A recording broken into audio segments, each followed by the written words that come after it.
There was to be a feast, and a woman picked tomatoes, and a woman kneaded dough, and a woman sorted sesame seeds to adorn the crusted loaves, and a woman rolled the pasta and filled it with soft cheese, while her sister fired tender roasts in an oven with garlic and leeks.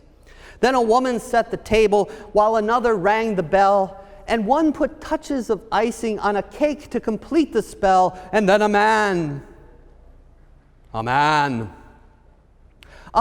rose up for the blessing, and a grunted blessing did give, and made sure with it the guests all knew the credit was truly his.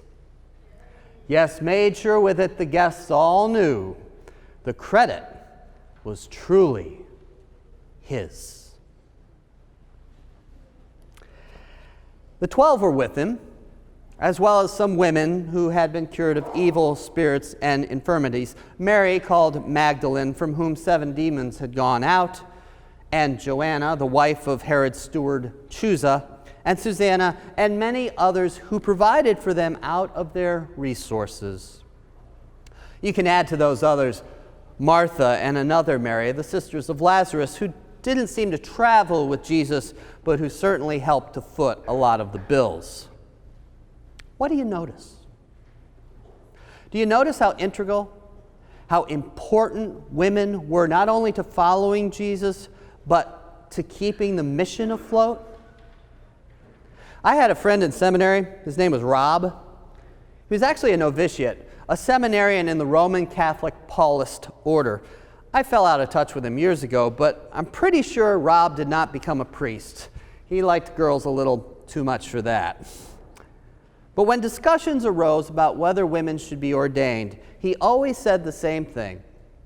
The Roman Catholic Church in America, if not in the world, was built on the backs of nuns, and men have taken all the credit.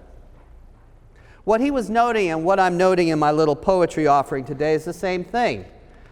That when it comes to the faith, or spreading the faith, or living the faith, or just living life, we men take far too much credit. Jesus was a feminist. That means he lifted up women. He let them function as his disciples at his teaching, sitting at his feet, asking questions, letting them know they were important. All this in a time when many Jews, from my understanding of the culture, only felt men should talk to women in their immediate family. But Jesus was different, and his ministry showed that. But Jesus didn't stay with us physically forever, and after the ascension, when Jesus returned to the Father, well, there was a historical rush to get women back into their place.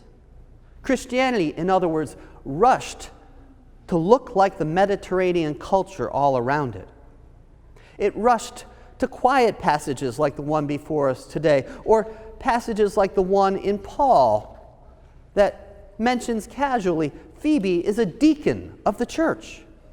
It rushed to give men all the credit, put us types back in charge.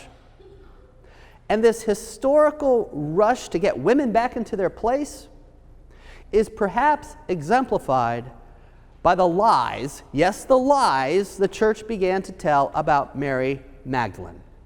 And maybe you've heard me mention this before, but they rushed to do this because Magdalene, the first witness to the resurrection, had become a cult figure in the church. And the church was not having that. In about 591, this smear campaign reached its zenith when Pope Gregory declared that Magdalene was in fact a prostitute, equating her with the woman Jesus had saved from stoning. The Pope did this despite the fact that there is no evidence, none, zero, biblical or otherwise, to support the hypothesis. But boy, it was a juicy story, and it stuck, didn't it? How many of us love the musical Jesus Christ Superstar? And how is Mary Magdalene portrayed in it? As a former prostitute.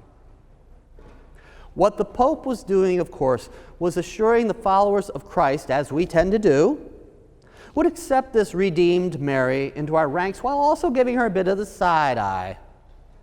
We would accept her, love her, maybe even admire her a little bit for accepting grace and rising from her lowly position. But in no way would we equate her with someone like, say, pristine Y chromosome bearing Peter, from whom the popes, according to tradition, inherit their position. Yes, the church wanted to assure that Mary was not placed on the level of the male followers, especially Peter, even as he, coward that he was, denied Christ 3 times. And by the way, I'm not saying with my life on the line I would have done any better. And now many in the Christian faith carry this tradition out and proclaim the man has to be the one who is always in charge. And ladies, it is not yours to ask why, because we have the why. And it's kind of Neanderthal nonsense. Don't get me wrong. I can be as much of a guy, quote unquote, as any guy. Don't mess with my daughter. Don't mess with my kids. Don't mess with any kid in this congregation, frankly. Don't think I won't be protective. But I'd like to think I know better. No better than to think that because I'm a man, somehow I'm inherently better than a woman. A couple weeks back, our denomination at the National Assembly, attended, by the way, by our own Tina Ahrens, celebrated 50 years of the ordination of women in the ELCA. 50 years. The Roman Church is not close to ordaining women. The Southern Baptist Church, still not close. Look at the leadership teams of the large evangelical churches in our area. See if you see any women. Oh, we men will let the women teach the little ones. We're not crazy. I think this congregation's greatest strength lies to an extent with the fact that we pay attention to how Jesus saw women. Michelle, Elaine, Beth, Jackie, they're equal voices at staff meeting. All of the women on our staff are. The same on our council, the same on committees, the same across the board. And I would hope that those of us with little girls, teens, and young women in this congregation, and that those little girls, teens, and young women in this congregation recognize that this is a place, a congregation, where they are recognized as what God has created them to be. Equal partners in all ways, in life and in the gospel, equally equipped to be pastors and leaders and educators, brain surgeons, whatever. And I would hope that those of us with little boys and young men and teens, and that those little boys, young men and teens would cherish this place because we teach that reality, even as we affirm their precious place before God. But of course, even as this is wonderful, it's not all that simple anymore, is it? We're coming to grips with the fact that there's never really been a time in history when all boys identify just as boys or girls identify just as girls. We're recognizing, whether we like it or not everyone fits into those neat traditional gender boxes. But we are in the end human. We are human beings. And none is created above the other. Living out this knowledge as Jesus lived it can help us in this complicated time to understand that matters of gender and sexuality and race and class and nationality, they're all important. But they're also in a way superfluous, because all fall under the far more expansive umbrella of human. And when Jesus looks at us, no matter who we are, human is what he sees. Blessed, loved, equal is what he sees. As humans should be what we see. As families should be what we see.